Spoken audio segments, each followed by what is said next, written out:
engagement in a foreign war. They saw Iraq, they saw Afghanistan. We're just out. I think because they're racist. Is that what you're saying?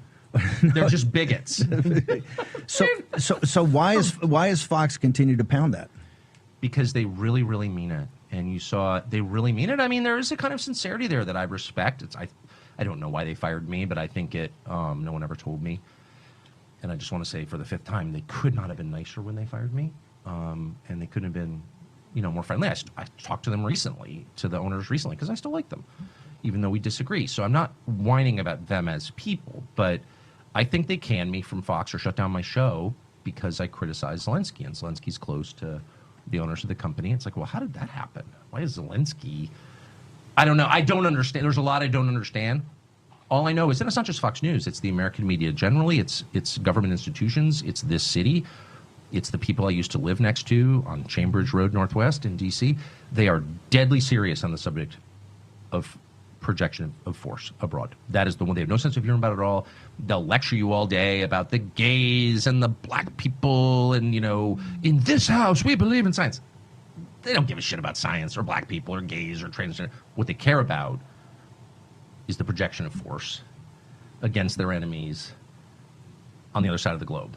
That's why the Pentagon has $1 trillion budget when the country is protected by the Atlantic and the Pacific. Right. And President Trump's strategy is a hemispheric defense. What then are the steps that you're recommending? If the program is we must take down the deep state, or at least make some effort at it, what would be your recommendation? You've got to get CIA under control. And how would you do that? By adding the number of political appointees. I think CIA has, it's a federal agency whose budget we don't know, of course. And it's not just a federal if the president, agency. And I say this in all seriousness, a special government employee where you still had your podcast, you still had the Tucker Carlson Network, would you go assist the president like Elon did with Doge? Would you go assist him to say, hey, give me 120 days. I will give you advice. CIA? No, the whole thing, CIA, Pentagon, DIA, the DNI, all of it, FBI, DOJ, to say, hey, look, here's the battle map. Here's what we have to do, or we don't really have a constitutional republic. I mean, I'm unable to organize a sock drawer, so I don't think that I have the temperament. I don't think I have the skills for that. Do you have the insight to do that? If you had other people can organize it? I grew up around it. Yeah, I know. I know a lot about it. I think this has to happen. And I'm being very serious. I would be killed immediately, of course. I mean, you think you would be subject to assassination? I don't know. I think that would be perilous. I would do it. Look, I feel like what I'm doing now, I love Trump, and I mean that. Does Trump frustrate you? Oh, of course. I mean, you've certainly been through that. But my dogs frustrate me. My kids frustrate. I mean, you get frustrated when you deal with people you love. But my core feeling about Trump, and I think it's obvious in the way I talk about him. And I don't need any more money. I don't need anything from anybody. If I didn't like Trump, I'd just say so. I actually really love Trump. I think he's a deeply humane, kind person. And I am saying this because I'm really afraid that my country's going to be further weakened by this. I think we're going to see the end of American empire, obviously. Other nations would like to see that, and this is a perfect way to scuttle the USS America on the shoals of Iran. But it's also going to end, I believe, Trump's presidency and effectively end it. And so that's why I'm saying this. What do you mean by that? That's coming from you. Look, I knew Bush. I knew George W. Bush. We had, family connections to Bush. I knew Bush. Personally, I still see Bush sometimes. And, of course, he hates me, and he does because I criticized him on Iraq. And that war is the sum total, from a historical perspective, of his administration. But I knew him, and he had all kinds of plans for the things that he wanted to do. But domestically, right, to improve the country. Right. And you may agree or disagree, but in his mind, he wasn't just about the invasion of Iraq in March of 2000. Oh, no. He was going to redo Social Security. 100%, he had all this, 100%. All types of. He was going to take care of the entitlements issue. And he really thought it was going to work. Yep. And you could laugh at that or whatever, but the point is, the second you get enmeshed in a real war, not a fake, let's go bomb the villagers and declare success, though we don't even have a good track record. Why are the Houthis still there? No, there's a whole other question, right, which is how prepared is the U.S. military for a real conflict? And the answer is totally unprepared. Scary unprepared. I don't think people understand that.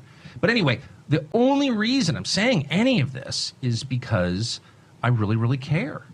And it's been, what a disaster for me personally. I mean, it's like the last thing I wake up, all these texts, I can't believe so evil, you hate this, that. I just want to restate, I don't hate anybody. And to the extent I do hate people, I try to repent of it. I don't want to hate anybody. I really don't. I just don't want my country to be further weakened or destroyed by another one of these wars. And boy, if you can't connect the dots after 25 years of this shit, you're either too dumb to participate in the conversation, or you're, like Mark Levin, just a liar who doesn't care. I know you got to bounce. We're going to hang up this afternoon.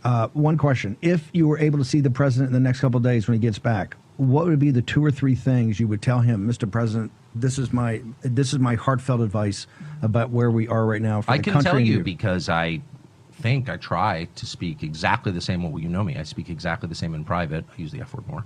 But in general, I say the same things. And I would say to him, like, you're the only person who can bring peace.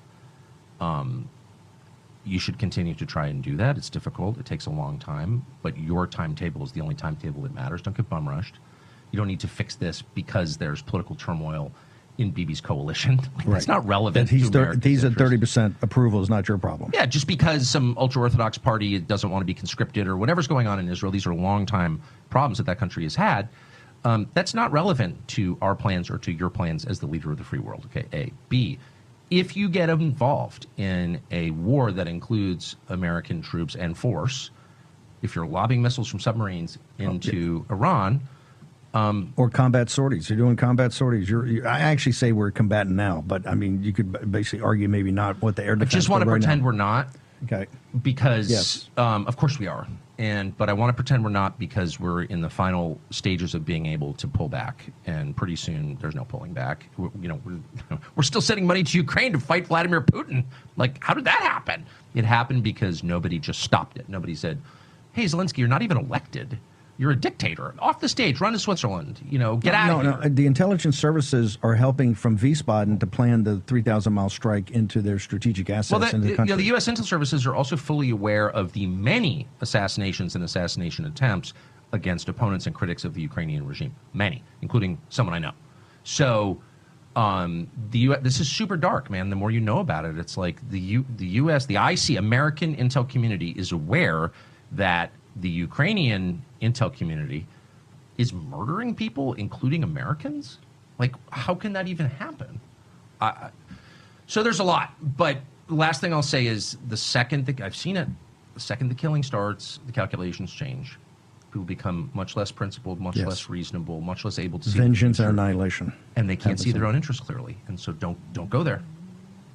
And you think right now we're on the cusp of that? I'm an optimistic man, and I think that we could pull back. And I wish the president wasn't in Canada. I don't wish a trip to Canada on anyone because I think it's a really dark country. I hope he gets home soon because you don't want any of that Canadian to rub off on you while you're there.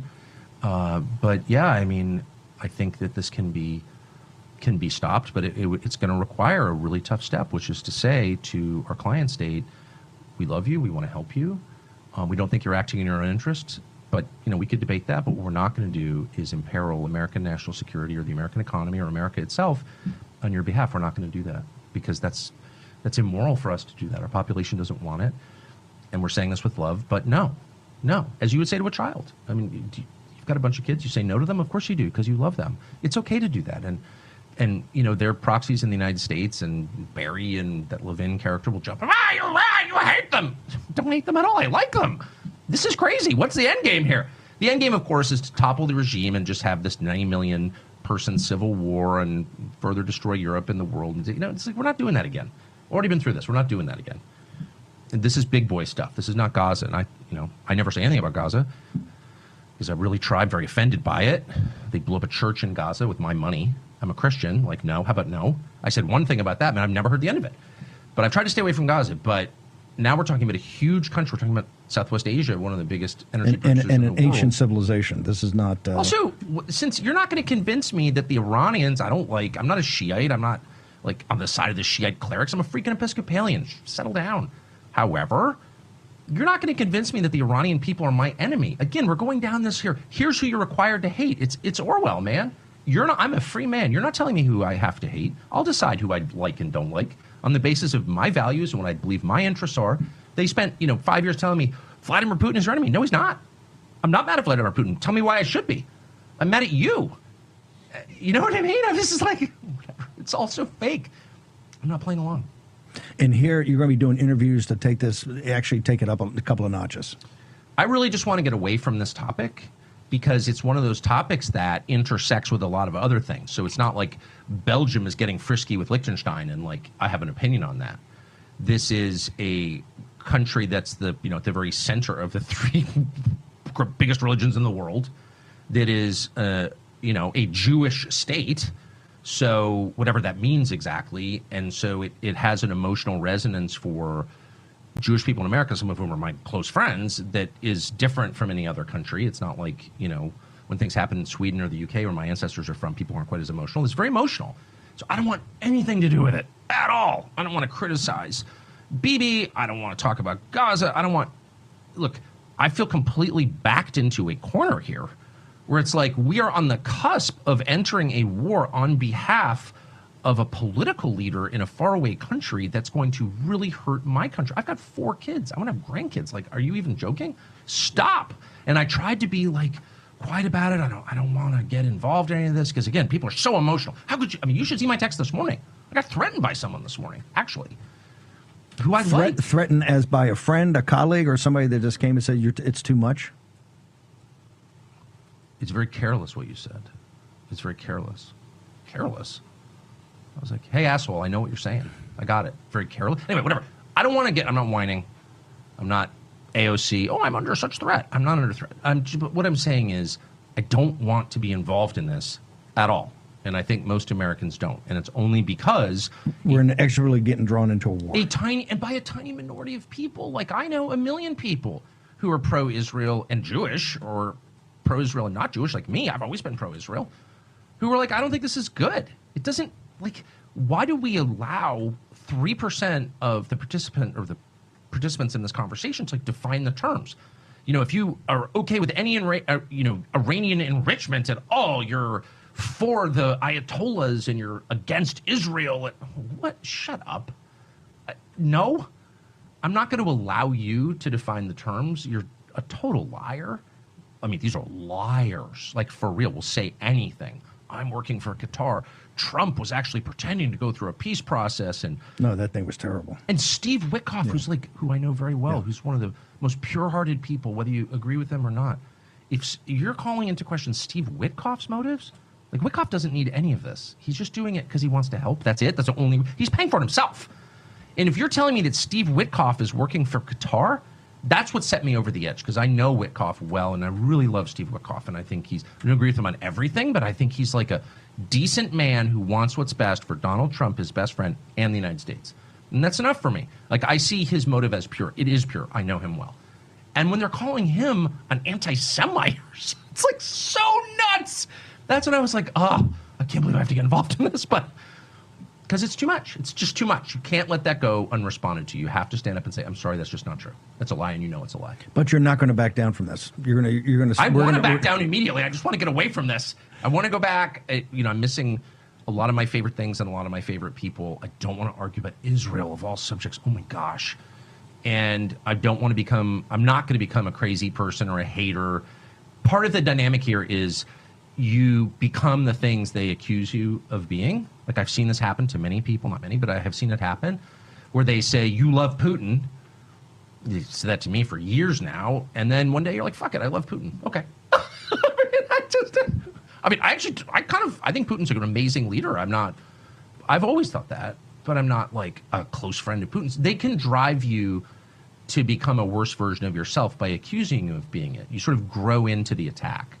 And there's no chance I'm going to let that happen to myself. There's just no chance. I'm not going to become a hater. I'm not going to become obsessed with Israel. I just want to get away from the topic. A lot of other things going on. Just stop trying to drag my country into war. That's it. Tucker Carlson, thank you so much for coming by. Good to see you. I'm just in the neighborhood. Drop by. Tucker and I will be hanging out this afternoon.